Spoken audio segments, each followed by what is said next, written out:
Good morning. So I'm here to talk about design, and I thought I would start off with a question. And my question is, are you smarter than a fifth grader? So I'll give you some time to think about that, and hopefully through the course of my talk, we'll come back to that question. And that question actually led me to start Design Farm, or D-Farm as we call it. It's a nonprofit that teaches design thinking to teenagers. And I think it's important. Design thinking, I think, is an important skill, both for personal development and for your professional development. And I think it needs to be cultivated early when you're young. And I'll go through a little bit of my story, and maybe I can explain why. So first, I'll give you my background. My design background is with complicated piece of machinery, semiconductor capital equipment, not the consumer products that most of you are probably familiar with. I came to California. I was born in the Philippines. I went to the University of the Philippines, and I came to California as an immigrant, back before it was a popular term, and came here to do my grad school work in mechanical engineering at Stanford. Then after that, I spent 25 years designing semiconductor capital equipment. So this is the equipment that is really the engine behind the Silicon Valley. We made the Valley Silicon because the chip designers would not be able to do what they do unless we could come up with the machines that could put all those transistors on the wafer. This was before we were doing nanotechnology, before that term became fashionable. If I look after 25 years, one thing I can say that I do have some pride in, that if you probably look at your phone, your computer, probably every chip that's in those phones or computers went through a machine that I either designed or I was part of the team that designed. So I'll give you some perspective about what these machines look like. They're fairly complicated, usually 20,000 to 40,000 parts in these machines. They involve subatmospheric vacuum type processes, exotic materials, your carbides, nitrides, every variation of things on the periodic table. They involve robotics in a vacuum system, usually in environments that are poisonous, corrosive, sometimes even explosive. So it took a lot of people to build these machines and design these machines, a lot of heavy math, heavy science, heavy chemistry. My team, my group of engineers were typically 20. At one point, I had 50 engineers working on a particular project. But one thing, if I look back, one thing that I can sort of extrapolate is that the products or the machines that were very successful were the ones that went beyond just the physics and chemistry, but went into looking at how the user used the machines or interacted with the machines. And in a way, that brought me to where I am now in Design Farm, and I'll try to make that connection. So the Design Farm, the idea for Design Farm came to me when we saw an article. I read an article in the Wall Street Journal that basically made this claim. And the claim was, children are natural-born entrepreneurs. They're energetic, they're creative, they're risk-averse, and then somehow they lose the entrepreneurial spirit when they get older. So that begs the question. You may be a 4.0 student, but are you smarter than a fifth grader? And the reason it was ironic to me is because we live in a very competitive community. Everybody putting in a lot of blood, sweat, and tears to get into what I like to call the name brand universities. And you pay a lot of money and you do a lot of work to basically go to a Harvard or a Stanford to relearn something that was a natural skill to you when you were in the fifth grade. So that was one of the thought processes that sort of led us to doing Design Farm. So let me come back to the idea of what is design. There's a lot of people who have explanations, and everybody has their flow chart for design thinking or the design process. And I like the very simple version, and it's the one I learned from David Kelly. David Kelly is a professor at Stanford, and he was one of the co-founders for IDEO, downtown here in Palo Alto. And he said, for all the flow charts that you see out there about design processes, it boils down to two fundamental steps: analysis and synthesis. What does that mean? You take it apart, you put it back together. You deconstruct it, you reassemble it. And everybody does this.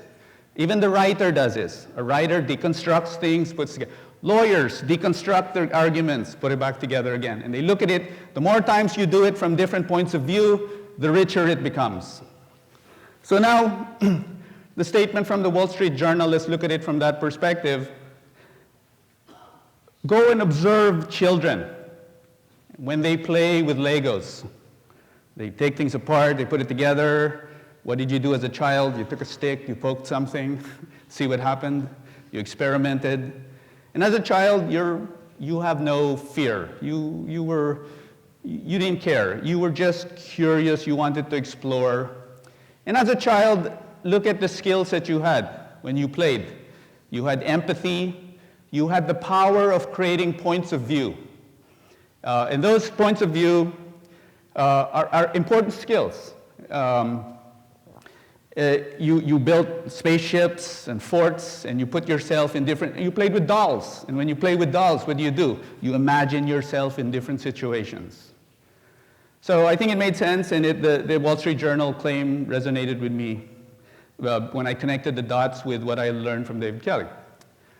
Then the second thing that sort of inspired me was I read an interview. I get this Stanford report on my mass emails, and I read a report or an interview with a professor, William Damon, who's an education professor, and he at the time was writing a book about youthful purpose, how young people find their purpose in life. And it was based on some research, and he basically said there's two key insights for young people to find their purpose in life. The first is you find a need, or you, more importantly, you identify with a need in the world. And that need often will come from close to home, maybe a family member who's sick, or got into an accident, or you saw something on TV, or you traveled somewhere and you experienced something, but you've come and you have identified with a need in the world. The second thing that was important, he said, is at some point you come to the realization that you are capable of addressing that need. And so I thought for the program we were building, we covered the first part fairly well. Because when you teach design thinking, almost more than half of the course is really focused on need finding, need finding, need finding. But we were worried about the second half, and so we decided we would add the element, the biggest lever for the confidence part was mentors. And so we decided that we would build something that we call the Teencubator. And the way to connect mentors with students who have identified particular needs and want to make projects out of it. And so now you could practice design thinking unencumbered by perceived limitations on what your capabilities were. And it was a nice way to connect, and you can have fun doing it. So in a way, I look at Design Farm as not only just teaching design thinking, but it's an outlet for self-discovery. So now you can go and try different things, work on projects, hopefully they're fun, and discover what you like, try it, and then go from there. So if I go back to my career, this was, for me, fun as well, because if I go back to my career, I spent a lot of time mentoring engineers. Not that I wanted to. At first, I didn't want to. But I had to do it out of necessity. And here's why. In the 90s, especially when the industry was ramping quite rapidly, we could never find enough design engineers. There's a lot of engineers, but I'm talking about specifically design engineers. And when we found the ones that we thought were talented and good, they were not interested in being design engineers. So we took it upon ourselves. We came to the conclusion that we're just going to have to mentor, and we're going to have to grow the skill set that we need, at least for our industry. And so my mentor at the time was a fellow named Avi Tepman. He was probably the most successful capital equipment designer in the industry. And he and I discussed sort of, when we interview, what do we look for? What makes a good design engineer? Again, at least for our industry. And we came up basically with 5 qualities that I'll share with you here. And you may be a little bit surprised, but 5 qualities that we would look for and try to groom in the engineers that we found. And by the way, I'll make a little shout out to a lot of the resumes that I would get. The ones that were my favorite were actually from Cal Poly. So the first thing we looked for was education, and this one's obvious, but what I mean by education is fundamentals. Now obviously we get resumes, there's a degree, and sometimes you kind of like, okay, fine, you have a degree, you're smart, but do you understand the fundamentals? And one insight was that most of the schools, especially in the United States, will teach you those fundamentals well. I couldn't tell a big difference, probably with the exception of Cal Poly, where the fundamentals were very strong. In fact, I would say that 99% of the mechanical engineering knowledge I had to be successful in the Silicon Valley with equipment design, I learned at the University of the Philippines. The only thing I learned from Stanford coming here was basically how to think. And I like to say, Stanford taught me how to think like a 5th grader or anything else. And the reason is I was lucky enough to have, as my advisor at Stanford, a fellow named Bernie Roth. Bernie went on to found the D School at Stanford, together with Doug Wild and others. And back then there was no D School. It was called the Design Division of Mechanical Engineering. And back then there was no design thinking. It wasn't a buzzword. Bernie used to basically call it a simple thing. Put your feet on the desk and think with your feet on the desk. That's what he used to say to us. So, to education, it's a necessary component for success, but it's an insufficient component. And Avi was an Israeli, so everything he explained to me always sounded like a Bible passage. And he used to have these very simple lines, and he would say, he would put it in an analogy of driving a car. And he would say, just because you have a driver's license doesn't mean you're good enough to compete in the Indy 500. The second thing we looked for was experience. Of course, this one, it's some people, you work longer, you have more experience. It's just a matter of time. But we did learn to recognize that some people who had faced adversity, or we focus on what mistakes they had made and what did they learn from those mistakes. And those were the ones where experience was richer. And it was a point that we looked for. I would say, even personally, that I was successful in my career, not in spite of coming from the third world, but because I came from the third world. I went, in the Philippines, you had to kind of go to Catholic school, and I went to Catholic school, and I remember these motivational posters in school that basically said, don't pray to God for an easy life, pray to be a strong person. So I like that quote a lot because it applies to design skills as well. The more, and in the design thinking philosophy today, there's a large emphasis on fail. Failure is good. Mistakes are good. Learn from your failure. Iterate. Celebrate your failures. Now, experience, that's obviously things we can't control, but there is one thing you can do to improve your experience or your strength of your experience, and that is learn history. I always tell people, learn history, study history. Sometimes not just the history that you took in your classes, but in whatever field you're in. For semiconductor equipment, we always tried to teach engineers we mentored, how did the pieces of equipment evolve from where they were 10 years ago to where they are now, and what did people learn as they go through. So you notice also, I come back to kids. Kids are very good. Why? Because you know the annoying kid that just goes, why? And then you answer, why? And you answer, why? That's actually a good thing. They're looking for insight. So you ask yourself, how did things come to be? And you learn history. And the nice thing about history is that if you know it, you can extrapolate points. And Avi used to have a very catchy phrase where he would say, it's always lower risk and faster to extrapolate than it is to recalculate. And he was right. As your first pass, you could get to 90% accuracy on your answer if you could extrapolate. So this is, if you look at it from a learning history, it's more than just passage of time, experience. What we're looking for, do you have perspective of time? And perspective of time comes to some degree when you think with your feet on the desk. The third thing was art. This is kind of a funny one, and people always look at me kind of a little weird when I bring this one up. Art is expression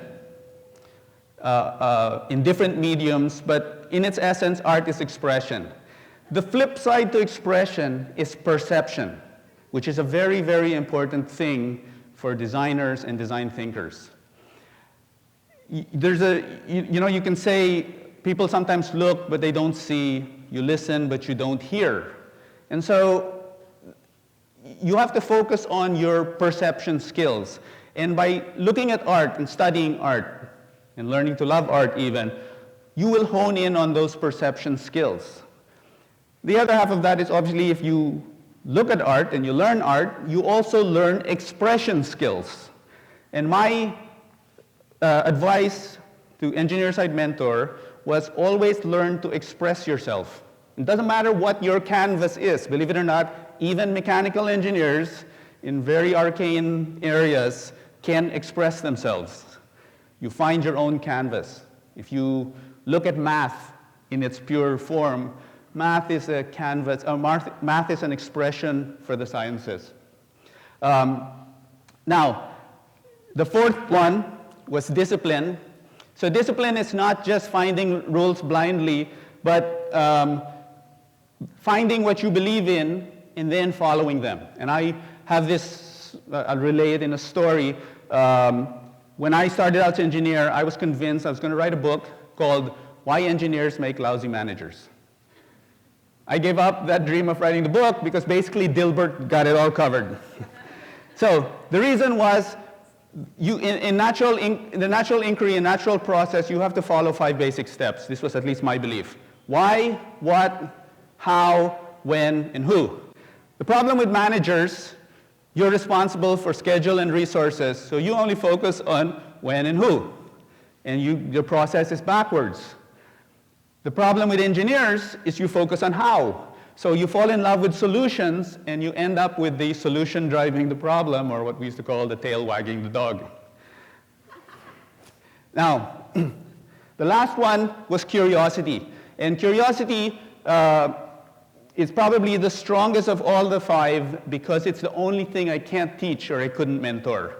And I like to call curiosity as one of the most powerful ones because it leads to many other things.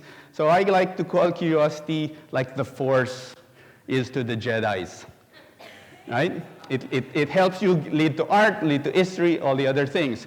The problem is that if you don't have discipline, just like the Force can lead to the dark side, curiosity can lead you to also some bad things. So the 5 things that I listed here, if you look at it in perspective, none of them involve what lane of math you're in, other than education, what lane of math you're in right now. And, but they're all important things in a design thinker's toolbox. So I have kids right now at Pali. I have a freshman daughter. I have a senior, my son's a senior. And I'm very well aware of stress and education and competitiveness that's going on. And I like to put in perspective of this picture that was explained to me. This was drawn by David Kelly on the board, the same meeting I was in. And I don't know much about education policy or what we're going to do. I'm not an educator, I'm an engineer.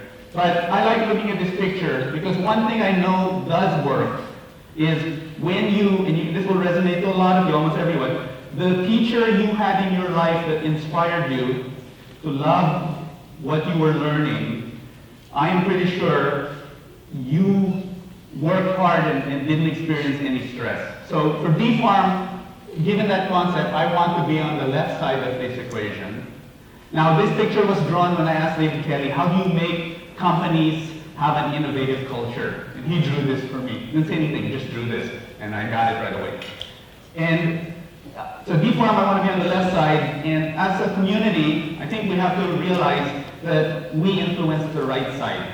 The right side is basically the expectations that we put. And I like to look at those expectations in the perspective of history. And the history being my own personal one, I look at it from a history of career paths.